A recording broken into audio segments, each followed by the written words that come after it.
everything. Money is my everything. Money is my everything. Money is my everything. Money is my everything. Money is my everything. I love that bitch. I ain't gotta buy her diamond ring. She buy that shit. I got a symbol hanging from a chain. Look at it shine. And when I tell her she can make it rain. Like on a dime. See me, I like to get bent. I blow the drum. But my girl, she like to get... Hey, what's good, everybody? This is your boy Ced Banner, and this is my review of the First Purge. So, the Purge franchise has really been thriving on being probably one of the most popular guilty pleasure franchises in film right now. Starting around 2012, we got the First Purge, and I really loved the premise of it, as I think most viewers did. I thought that it was executed well in the first half of that initial film, or I'm sorry, the first film, and then it got kind of routine in the second half. I didn't love it. Of course, since then we've had a couple of more sequels.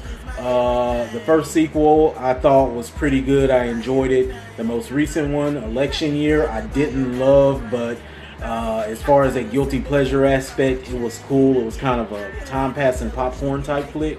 But here we are now with a prequel, the First Purge. And if you know anything about me or watch my previous reviews, you know I typically hate prequels. They just seem pointless to me. We know what's coming after them, so what the hell? Let's get on with it. Why are we going through this? That's usually how I jump of direction with this installment, with this prequel.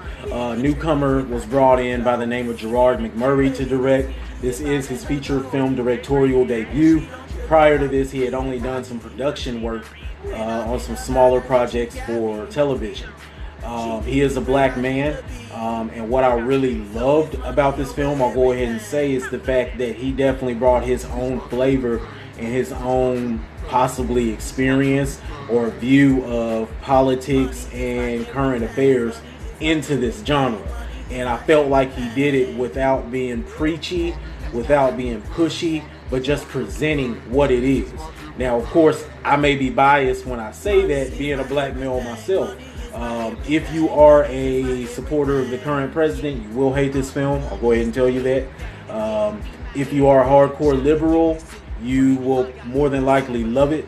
If you are more of a free-thinking independent, as I like to think I am, I still think you'll love it. At least you'll love most aspects. The casting for this film I thought was very cool because as far as the main characters, it's mostly newcomers or people that you wouldn't really recognize unless you've seen them in some smaller roles on television.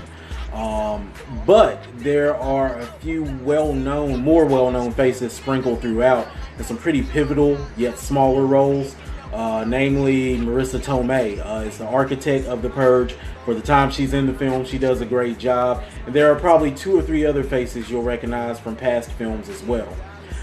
As far as the acting goes, what I really thought was cool about this film is the acting is not great, but it's great for what you can tell it's meant to be, which is your classic B-movie. This is B-movie type acting, and I feel like it's done so well that it kind of elevated the feeling of the film and the success and enjoyment of the film, or at least the plot, because it causes you not to take the film too seriously, but take it seriously enough to where it leaves an impression, if that makes sense.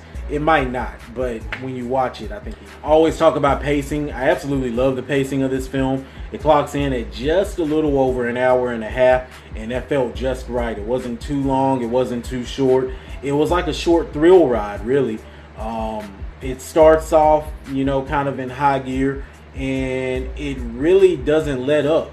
But what I really enjoyed about it and what was so different, or what set this part of the film apart from the other 3 installments, is that even though it starts off in such a high gear, when it could easily lose steam in the second half, instead what it does is it kind of switches gears and gets heavier.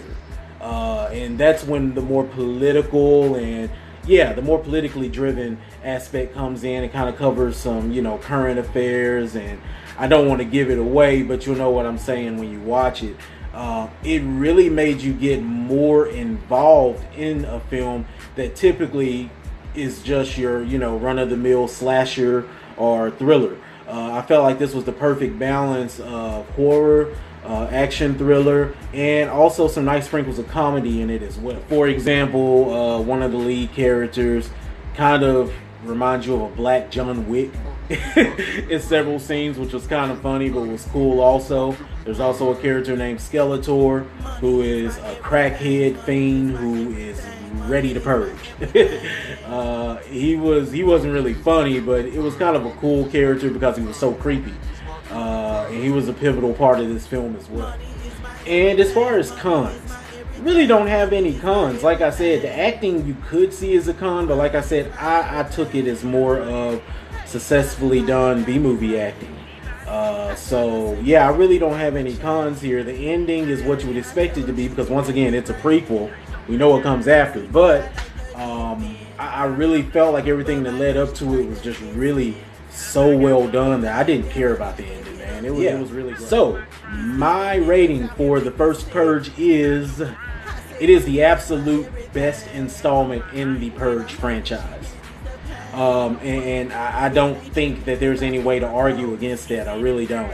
Even if you thought you liked one of the other films better, this one I think is just so well put together and is so. The film's almost necessary, if that makes sense, because I think what's so scary about these films or unsettling about these films is that in these days it doesn't feel like it's that, impossible for this to happen. Like, it feels like one day soon in the near future we could be looking at some type of purge type situation happening. It just is, it is what it is. That's the truth.